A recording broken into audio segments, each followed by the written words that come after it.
Një plak metalike me mbishkrimin Albin Kurti 60% është fotografuar e hedhur pranë një koshi mbeturinash në qytetin turku të Finlandës.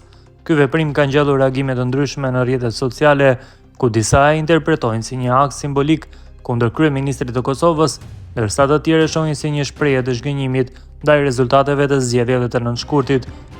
Në zgjedhjet parlamentare të shkurtit, partia Vetëvendosje u udhëhequr nga Albin Kurti fitoi rreth 41.29% të votave sipas rezultateve të Komisionit Qendror të Zgjedhjeve.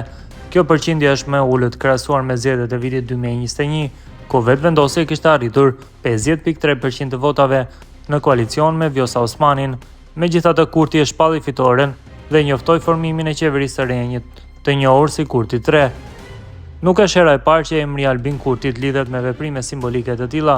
Në vitin 2021, Partia Social-Demokrate në Kosovë zhvilloi një aksion simbolik, duke vendosur portretin e Kurtit në koshat e mbeturinave, duke e akuzuar atë për riciklim të mentalitetit të vjetër politik.